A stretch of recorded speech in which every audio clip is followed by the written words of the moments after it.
자, 증권가 리포트에서 나오는 다양한 의견 분석해보는 시간입니다. 한밤중 벌어지는 주식 토크 야불 시간인데요.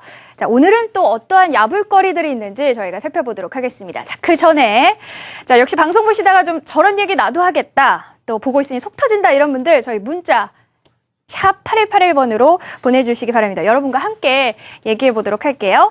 자, 그리고 시원한 독설 날리신 전문가분 한 분 꼽아서 또 문자 역시 샵 8181번으로 보내주시기 바라고요.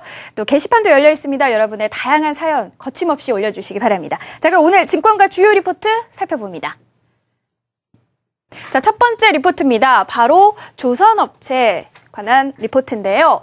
자, 최근 세월호 문제로 조선업체들의 매출 얼마나 영향을 받았을지 좀 우려가 되는 중인데요. 자, 살펴보면 지난 일주일간의 해양 플랜트 실적 우려는 결국 주가 부진으로 연결이 이어졌습니다. 2014년 조선업종의 하반기 전망에 관한 리포트죠. 자, 조선업종 역시 2013년 건설업종과 마찬가지로 수익성에 대한 부분을 한 번 더 고민해 볼 필요가 있다라는 내용이 있습니다. 자, 밑으로 쭉 살펴가 보겠습니다. 자, 2014년 조선업종 실적에 대해서 낙관적인 견해에 무리가 따를 것으로 전망을 하고요. 또 그런 와중에서도 자, 이쪽에 나와 있네요. FLNG 그리고 벌크선이 몇 안 되는 수주 모멘텀일 것으로 전망한다라고 분석을 하고 있습니다. 자, 그럼 두 번째 리포트도 살펴보겠습니다. 자, 두 번째 리포트는요.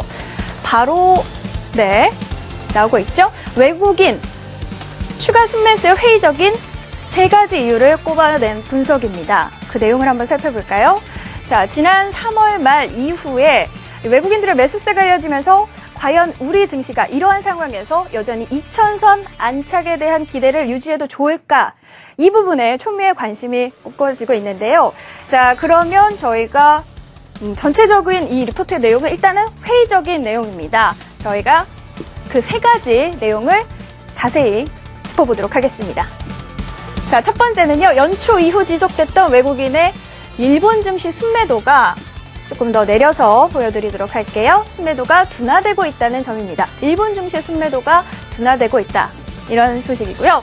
자, 두 번째는 이머징 증시의 상대적 강세가 둔화되고 있다는 부분입니다. 자, 이런 와중에 마지막 세 번째죠. 이머징 내 국내 증시의 상대적 밸류 매력이 크게 부각되지 못하는 국면으로 전환하고 있다는 것이 가장 큰 회의적인 세 가지 이유가 아닐까라는 분석을 내놨습니다. 자, 그럼 마지막 세 번째 리포트입니다. 자, 마지막 세 번째 리포트는 실적 시즌 중간 점검입니다. 자, 1분기 실적 발표가 한창 진행 중이죠. 보면 시장의 59%에 가까울 정도로 이미 많은 기업이 절반을 넘어서고 있습니다. 실적을 발표하고 있는데요. 밑으로 쭉 내려가서 그 내용을 살펴보면 대략 이렇습니다. 자, 매출 증가율은 소폭 감소하고 있고요. 또 영업이익 증가율은 개선되고 있어서 이번 분기가 전 분기보다 좀 나은 이익 증가율을 기록할 가능성은 커지는 양상이다라는 내용입니다. 자, 그래서 코스피의 전년 대비 증가율과 유사한 흐름을 보였다는 점에서 증시 반등에 힘을 실어줄 수 있다라는 부분입니다. 자, 그럼 오늘 증권 리포트 중에서 전문가들이 강하게 야불거릴 이야기 살펴봅니다.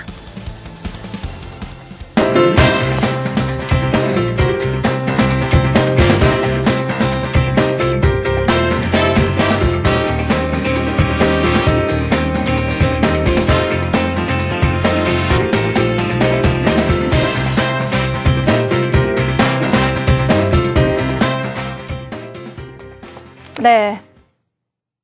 자, 하나대투증권의 리포트죠. 조선 배화 플랜트 제가 설명을 해드렸는데요. 요즘 세월호 문제로 또 약간 나라 안팎이 많이 슬픔에도 있고 또 시끄럽기도 합니다. 자, 이런 가운데 조선업종의 주가도 좀 지지부진하고 투자 매력도 불확실한 상황인데요. 조선업종에 관한 희망은 없는 건지 어떤지 저희가 한번 짚어보도록 하겠습니다. 오늘 현대중공업이 몇 프로 빠졌나요? 오늘 현대중공업이 많이 빠졌죠? 오늘 실적 나오던데, 장 끝나고 적자전환이나 실적 나오는 것 같던데, 전에는 삼성중공업 한번 악성 루머 나오면서 또 깊게 하락을 했고, 또 지금도 외국인들이 뭐 엄청나게 팔고 있습니다. 그리고 현대 미포조선도 저가를 깨고 있는 상황이고 그래서 전반적으로 봤을 때 조선주 이거 글로벌 경기가 회복이 된다는데 조선주는 왜 이래라고 생각을 해볼 수가 있겠는데 일단은 그 하나투 레포트에서는 약간은 좀 부정적인 견해도 약간 있고 여러 가지 의견들이 좀 있는 것 같은데요. 제가 봤을 때는 일단 기저효과? 일단은 기저효과라는 부분이 좀 우리가 좀 생각을 해봐야 될 것 같습니다. 일단 조선사들은 작년 하반기 때 수주를 다 따놨어요. 다 따놨고 올해 거까지도 뭐 따놓은 상황인데 그런 내용들 속에서 수주가 그렇게 좋았는데 상반기 때도 당연히 그렇게 되겠지라는 어떤 내용들이 나왔는데 뚜껑을 열어봤더니 수주 받는 것도 없고 대부분 다 별로 좋지 못한다는 거죠. 그래서 그런 내용으로 봤을 때 약간 실망 매물도 껴있지 않겠느냐라는 생각이 들고 현대중업 같은 경우는 또 모 의원의 또 약간 또 지분 물량도 또 껴있죠. 그런 어떤 뭐 노이즈. 그래서 이게 지금은 계속 안 좋은 이야기만 있다 보니까 이런 흐름이 좀 나오는 것이 아닌가 생각이 드는데 근데 중요한 것은 제가 한번 봤어요. 봤는데 어떤 레포트를 막 이렇게 뒤져보고 이렇게 한번 살펴봤는데 항상 조선주들은 하반기 때 좋다. 뭐 이런 이야기가 좀 있어서 한번 비교를 해봤는데 그림 한번 잠깐 보시죠. 그림 네. 제가 준비한 그림. 준비된 자료가 있죠? 있나요? 저희 자료를 보면서 네, 제가 준비한 그림. 네. 그거 아니고 이제 그 그래프 나와 있는 그림. 네. 보시면은 아니요. 네. 이겁니다. 지금, 예, 이겁니다. 화면에 왼쪽에 예. 나와 있습니다. 예, 네. 조선자 빅3인데 현대중공업은 뺐어요. 현대중공업. 왜냐하면 모 위원의 어떤 그런 불협화음이 있어서 노이즈가 있어서 그건 뺐고 삼성중공업, 현대미포소, 대우조선해양인데 차트 모양이 참 안 이쁘죠. 근데 보면은 파란색이 옆으로 횡보한 거는 2013년 상반기고 그리고 빨간색이 올라간 거는 2013년 하반기예요. 그러니까 보면은 대부분이 작년에도 똑같습니다. 그러니까 2012년에 어떤 그 수주가 많았다. 그런데 그 수주 많은 것 때문에 기저효과로 인해서 2014년 상반기는 별로 좋지 못했다. 그런데 그런 어떤 수주 물량이나 이런 것들이 하반기 때부터 본격적으로 또 받아내면서 하반기 때부터 본격적으로 주가가 상승했다. 그런 어떤 흐름들이 나오고 있는 거거든요. 근데 이번 올해도 글로벌 경기 회복이라는 것이 어차피 뭐 이제 뭐 테이퍼링도 거의 종료가 되는 시점이고 그리고 유럽도 이제 살아나고 있는 상황이고 이렇게 된다면 제가 봤을 때는 지금은 당장은 뭐 분할 매수 그다음 분할 매수 관점을 접근해야 된다 이런 것은 약간은 좀 글쎄요 돈을 가지고 트레이딩을 하는 사람의 입장에서는 사실 그런 입장은 좀 그렇고요. 그냥 말로 하는 사람들은 분할 매수 접근하십시오라는 거고 제가 봤을 때는 지금은 손댈 때가 아닙니다. 지금 손댈 때가 아니고 지금 이제 어느 정도 좀 분위기가 살아나고 약간 좀 대형주도 좀 살아나고 좀 그런 분위기가 된다면 하반기를 믿고 하반기의 어떤 상승, 뭐 수주의 어떤 이런 물량도 봐야 되겠죠. 그것을 믿고 한번 투자해보는 게 어떨까 싶습니다. 근데 네. 이상하게 뭐 저하고 비슷한 생각하시는 분들 굉장히 많을 텐데 어디랑 굉장히 많이 닮았어요. 이 조선업종이 건설업종이랑 똑같아요. 네. 예전에 보면은 GS 건설 어땠어요? 뭐 해외 플랜트 건설에 뭐 수주 잔고가 얼마고 뭐 주가가 뭐 난리 났어. 뭐 삼성 엔지니어링 뭐 난리였거든요. 근데 그때 가만 생각해 보시면은 현대산업이 그때 엄청난 차별을 받았어요. 현대산업은 해외 그 공사를 안 하니까 내수 쪽이니까. 온리 내수만 하니까 다른 건설주도 날아가는데 현대산업은 밑으로 계속 빠지더라고요. 근데 지금 한번 보면 어때요? 현대산업 차트 보셨나요? 현대산업. 굉장히 좋아요. 다른 데랑 다시 차별성을 만들어내고 있거든요. 근데 조선도 과거에 보면은 뭐 해외 플랜트 사업이 어쩌고 저쩌고 뭐 LNG 선에 뭐 난리였어요. 난리였는데 지금 와서 보니까 별거 없단 말이에요.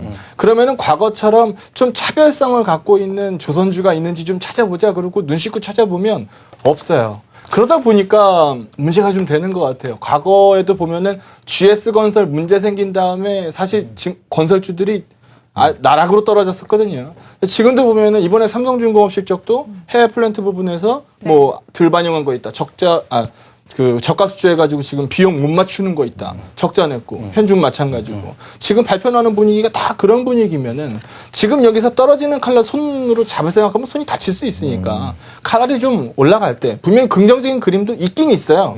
있긴 있는데 지금은 그거를 위주로 쳐다볼 게 아니고 일단 칼날이 좀 들어 올려지는지 여부서부터 좀 쳐다보는 게 어떤가 싶은 생각이 좀 듭니다. 저는 뭐 말씀드리고자 했던 게 표현하면 끝날 것 같은데요. 지금 애널리스트 얘기가 나왔잖아요. 약간 뒷북 아닌가라는 생각이 들어요. 그러니까 미리 나왔어야 될 리포트가 이제 다 하락하고 30% 이상 조정 나왔을 때, 그리고 오늘도 아까 어느 정도 하락했는지 물어보셔서 찾아보니까 현대미포조선은 4.2% 하락했고요. 현대중공업은 1.7% 하락했는데, 일단 제가 오늘 준비해온 자료서부터 좀 말씀을 드리겠습니다. 작년 연말의 조사인데요. 네. 작년 연말에 올해 2014년 가장 핫한 섹터로 조선업종을 꼽았었거든요. 네. 매니저들하고 애널리스트들 조사 자료인데요.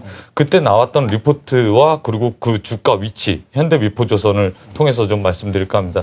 위아래 표였으면 더 정확했을 것 같은데 일단 먼저 보면 작년 2014년 12월 3일. 예, 12월 3일 뭐 그때 보면 매수, 강력 매수, 매수 유지 이렇게 나왔고 목표 주가 34만 원 뭐 이랬고 네. 지금 현재 주가는 29만 원이지만 리포트 나왔을 때 주가는 19만 3천 원.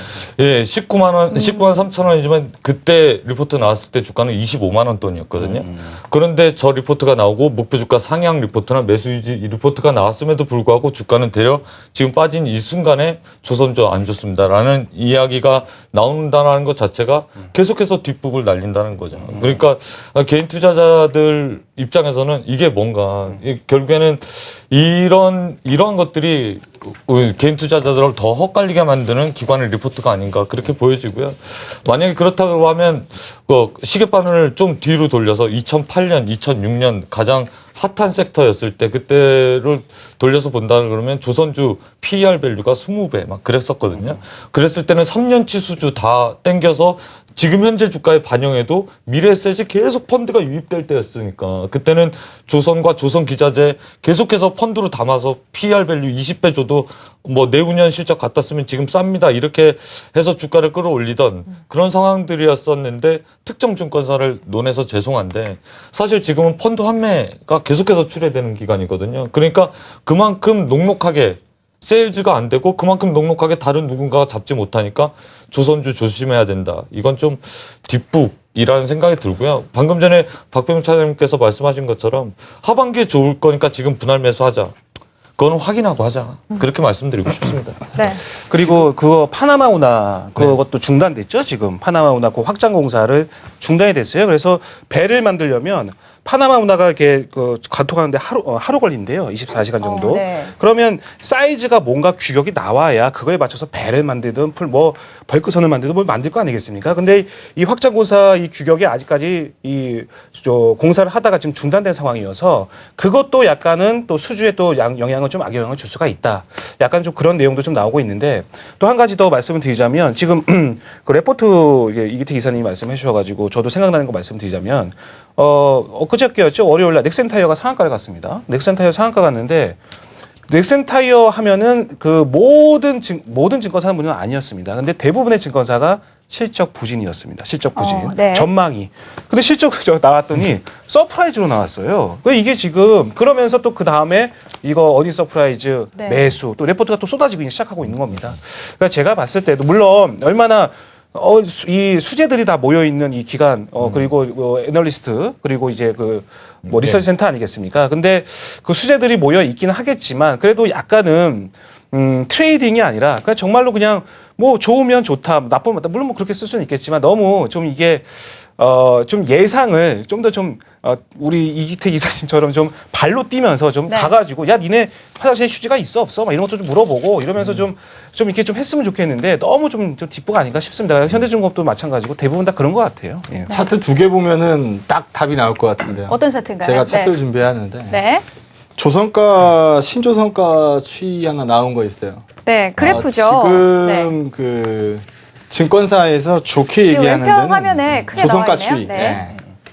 근 1년 동안 조선가 추이인데 네. 좋게 보는 쪽은 이것만 얘기해요. 야, 배가 오르고 있잖아. 2년 내로 보면은 많이 빠졌던 게 지금 저렇게 올라오고 있는데 이거 이제 수주량만 늘어나면은 이제 대박이야. 정말 할 만한 거 아니냐. 물동량도 느는데 이거 되는 거 아니야? 이렇게 얘기 많이 해요. 그런데 종합 운임 지표 한번 볼게요.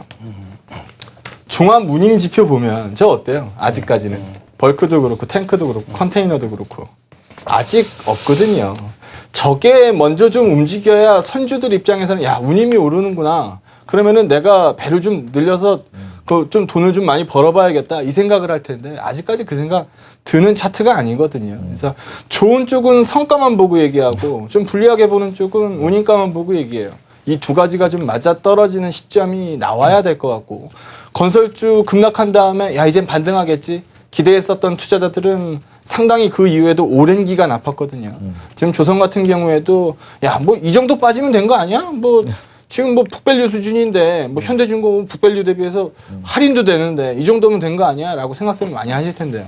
ROE 땀 많이 떨어졌고요. 네. 영업이익률 박살났는데 지금 여기에서 북밸류 찾아봐야 뭐 하겠습니까? 그래서 좋아지는 그림 보고 그 다음에 밸류를 얘기해야지. 지금 일단 안 되고 있는 상황에서 밸류가 싸니까 사자. 이건 밸류 트랩에 빠질 수 있는 부분이기 때문에 조금 네. 조심할 필요는 있다라는 생각이 듭니다. 네, 좀 전에 제가 살펴본 리포트에서 이런 내용도 있었어요. 신규 선종의 시장 지배력 발휘하려면 10년은 걸린다. 이런 얘기가 있었는데 그렇다면 좀 긴 호흡으로 투자자들이 기다릴 만한 가치가 있는 것인가? 네. 우리가 짧은 호흡도 요즘에 쉬기 숨가빠 죽겠는데 누가 요즘 긴 호흡을 쉽니까? 10년이요. 아니 네. 이게 맞지 않을까요? 지금 네. 투자자 여러분들한테 10년. 긴 호흡으로 보고 투자해서 기다리세요. 이렇게 얘기하면 에이 하고 꺼버리신단 말이에요. 지금 당장 답답해 죽겠는데 긴 호흡으로 분할 매수해서 사세요. 이 얘기가 무슨 소용이 있겠어요? 그 시황도 원래 그 장기 시황은 쉽고요. 단기 시황이 어려운 네. 거거든요. 날마다 장기 시황, 바뀌는데. 장기 시황 같은 경우에는 뭐 갈 겁니다라고 얘기할 수 있는 거지만 당장 뭐 내일 모레 또 내일 다음 주가 좀 궁금한 거니까 글쎄요. 뭐 신규 선종에 대한 10년 뭐 그거는 조금 우리가 잘 모르겠는데. 근데 투자자들 입장에서도 가장 좋은 타이밍은 만약에 조선주를 들고 있는 투자자가 있다. 근데 가장 좋은 타이밍은 조선주도 빠지고 다른 주식도 빠졌을 경우예요. 제일 나쁜 케이스는 내가 들고 있는 조선주가 빠지고 다른 주식이 확 올라가 버린 케이스거든요. 이건 종목 교체를 못 해요. 네. 근데 내가 가진 조선주도 빠지고 다른 괜찮은 주식도 빠졌다. 이러면은 똑같이 생각하고 바꿔볼 수 있는 기회도 있는데 만약에 여기서 장기적으로 보고 좋으니까 기다리십시오라고 얘기했다가 이것도 엇박 나버리면 에이 그때 바꿀 걸 이런 생각이 분명히 드실 거란 말입니다. 그래서 지금 기회 나쁘지 않아 보이니까요. 굳이 조선주에 뭐 목매지 마시고 반대로 다른 얘기하면 쪽도 지금 현재 수준이 상당히 중요한 것 같은데요. 그때 그 당시에 사실 외국인들이 10월달, 9월달 느닷없이 코스피를 사서 네. 막 끌어올려서 연말까지 끌어올리고 대려 코스닥은 잠재워 놓고 그런 상황 속에서 애널리스트들은 다 울산 포항으로 내려갔어요. 그래서 진짜 기업에 뭔가 큰 변화가 있는 건가 그래서 캐오고 나왔던 리포트가 11월, 12월 달에 내년에 핫한 섹터로 나왔던 증거인데요. 그럼 지금 현재 핫한 섹터는 반도체거든요. 그러면은 반도체 SK 하이닉스 주가가 현재 더 갈 수 있는가? 너도나도 다 좋다라고 얘기하고 IT로 압축 얘기를 하는 상황 속인데 그러면은 SK 하이닉스하고 삼성전자를 들고 있는 이 투자자분들은 앞으로 어떤 투자를 해야 될지 두 분한테 솔직히 여쭤보고 싶은데 저 같은 경우는 사실 제가 먼저 답을 드리자면 외국인들 추종 매매가 기관 추종 매매보다는 답이다. 지금 현재는 그렇게 내려서 일단 들고 가되 더 이상의 목표 눈높이를 올리기는 힘든다. 방금 전에 말씀하신 것처럼 트레이딩 관점이다. 네, 중장기적인 투자 관점이 아니라 트레이딩 관점에 지금 올라섰고 그 트레이딩 관점에서 낙수 효과를 누리는 종목들로 매수를 한다라 그러면 시장 대비 초과 수익은 나타날 수 있을 것이다. 그 정도 얘기하는데 두 분 생각은 어떠신가요? 사실 어려운 질문이에요. 갑자기 하이닉스로 근데 지금 현재 상황이 그때 조선주 상황이어서 그런 말씀을 드리는 거예요. 네, 저는 요 말씀 드리고 싶네요. 제가 조선주를 그렇게 썩 좋아하지 않는데 전 이제 그러신 것 방송 같아요. 오래 말씀하신 하는 거 보니까, 동안에 네. 조선주 매수 의견을 내본 적이 전 단 한 번도 없거든요. 네. 근데 별로 안 좋아하는데 조선주가 정말 잘 갈 때 리포트를 읽어봤어요. 도대체 내가 생각을 바꿔야 되니까 네. 저 좋다라고 얘기하는 사람의 논리가 뭐냐. 근데 막 읽다 보니까 2015년서부터 실적이 정말 좋아진다는 거예요. 근데 밑에다가 실적 추정해놓은 거 보니까 14년까지 해놨어요. 이런 리포트 왜 쓰는 거예요? 15년에 좋아진대요. 네. 근데 실적 추정은 14년까지 해놨어요. 어떻게 받아들여야 되죠? 네. 그러니까 지도 모르는 거지. 그러면서 이제 네. 좋아질 건데 얼마만큼 좋아질 건지 감이 안 오고 있는 상황에서 이제 연말에 올라가고 나니까 뭐 말은 해야 되겠고 그러다 보니까 리포트를 막 쏟아낸 것도 굉장히 많았던 것 같아요. 네. 뭐 회사 같은 경우에도 현대중공업 의견 안 내다가 너무 올라가니까 막 파내내더라고요. 그러니까 이런 부분이 주가를 망가뜨려 놓은 거죠. 20만 원짜리 주식 25만 원에 파는 방법이 있어요. 20만 원짜리 주식을 28, 9만 원까지 만들어주면 돼요.